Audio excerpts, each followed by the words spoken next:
Halo,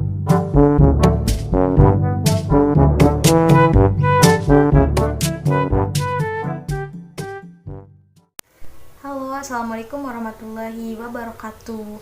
Kali ini aku akan ngejelasin ke kalian semua mengenai mitos-mitos yang sering kalian dengar atau familiar di telinga teman-teman mengenai hal-hal yang tidak boleh dilakukan ketika sedang haid. Nah, aku mau ngebahas 5 mitos yang familiar banget di telinga teman-teman yang tidak boleh dilakukan ketika sedang haid. Yang awas, waspada, tidak boleh melakukan ini, tidak boleh melakukan itu. Jadi ikutin terus ya. Oke, sebelum aku ngejelasin dan sharing ke teman-teman semua mengenai hal yang tidak boleh dilakukan ketika sedang haid, sebelumnya aku membaca terlebih dahulu buku yang dibuat atau dikarang oleh Majelis Ulama Indonesia. Jadi dapat memperkuat apa yang aku sampaikan kepada teman-teman semua. Yang pertama itu ada mitos untuk jangan memotong kuku gitu. Jadi untuk teman-teman, aku juga sering gitu mendengar dari lingkungan masyarakat, lingkungan teman-teman sekitar, tidak boleh memotong kuku ketika sedang haid. Kalau kukunya patah harus dikumpulin dan disatuin ketika sedang mandi.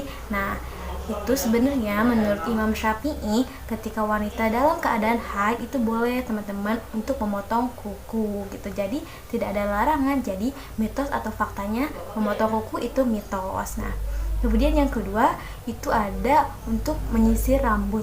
Nah, ketika teman-teman sedang haid, pasti teman-teman takut untuk menyisir rambut gitu, takut rambutnya berserakan di lantai atau jatuh tidak ketahuan. Nah, gitu. Jadi sebenarnya ketika sedang haji wada, Aisyah radhiyallahu an bersama Rasulullah SAW itu Aisyah itu dalam keadaan haid gitu. Ketika ini diriwayatkan oleh hadis riwayat Bukhari Muslim ya teman-teman. Jadi ini adalah sahih gitu. Ketika Aisyah berkata kepada Rasulullah, ya Rasulullah, saya sedang haid gitu. Kemudian Rasulullah menjawab, sisirlah rambutmu Aisyah gitu. Jadi Nabi berkata untuk menyisir gitu, untuk menyuruh Aisyah untuk menyisir rambut. Dan menyisir rambut itu kan berpotensi untuk menggugurkan rambut ke tanah gitu, ke lantai. Jadi mitos atau faktanya rambut ketika sedang haid harus dikumpulkan itu mitos teman-teman gitu. Jadi boleh untuk menyisir rambut, bahkan berkeramas dalam keadaan haid itu juga boleh. Kemudian selanjutnya mitos untuk meminum air dingin dan makan makanan dingin itu bisa menyebabkan kista pada rahim ketika sedang haid. Nah, mitos gak ya? Jadi kita itu was-was gitu sebagai perempuan untuk meminum air dingin atau makan makanan dingin gitu. Nah, sebenarnya mungkin teman-teman juga sudah mempelajari gitu ya di tingkat SD atau SMP, bahkan SMA yang teman-teman geluti misalnya di bidang IPA gitu, ilmu pengetahuan alam. Kalian pasti mempelajari mengenai alat-alat reproduksi, alat-alat pencernaan gitu.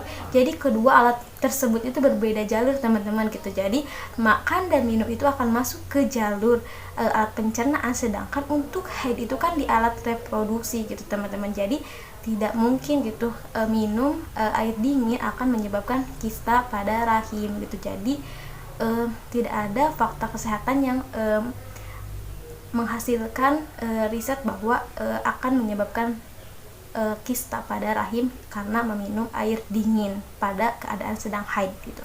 Kemudian mitos selanjutnya itu adalah ketika sedang haid tidak boleh olahraga. Nah, takut apa? Oke. Sebenarnya untuk perempuan yang sedang haid melakukan olahraga itu boleh teman-teman gitu. Jadi kita juga harus mengetahui batasan-batasan olahraganya gitu. Ada batasan olahraga ringan, sedang, ataupun yang berat banget gitu. Jadi kita harus sadar gitu, kita dalam keadaan bagaimana, posisi apa gitu. Tapi untuk olahraga yang ringan diperbolehkan teman-teman. Jadi untuk melancarkan peredaran darah ketika sedang haid gitu, agar lancar darahnya itu untuk keluar gitu. Kemudian untuk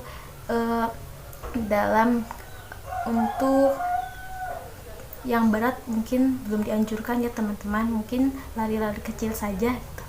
Kemudian fakta yang terakhir itu atau mitos yang sering didengar di teman-teman itu bahwa soda minum air soda itu dapat mempercepat atau memperlancar haid gitu. Nah sebenarnya ini juga mitos ya teman-teman. Sebenarnya untuk memperlancar atau mempercepat haid atau keadaan haid itu ada di internal kita gitu teman-teman. Jadi kesehatan kita harus dijaga, pola makan kita harus dijaga, kemudian stres atau kelelahan dalam tubuh kita juga harus diatur teman-teman gitu. Jangan sampai banyak pikiran gitu, akan mengurangi atau akan memperlambat durasi atau senggang waktu haid antara bulan satu ke bulan yang lain gitu. Kemudian gara-gara perubahan berat badannya turun drastis itu bisa memperlambat haid gitu. Jadi untuk soda itu juga mitos gitu. Jadi teman-teman kita juga harus selektif dalam mencerna informasi yang masuk dari telinga ke telinga kita gitu, baik melalui teman-teman kita di sekitar ataupun dari keluarga kita gitu. Kita harus bisa selektif gitu. Mungkin itu saja teman-teman mengenai mitos atau enggak ya hal-hal yang telah saya sampaikan tadi. Semoga bermanfaat bagi teman-teman semuanya. Assalamualaikum warahmatullahi wabarakatuh.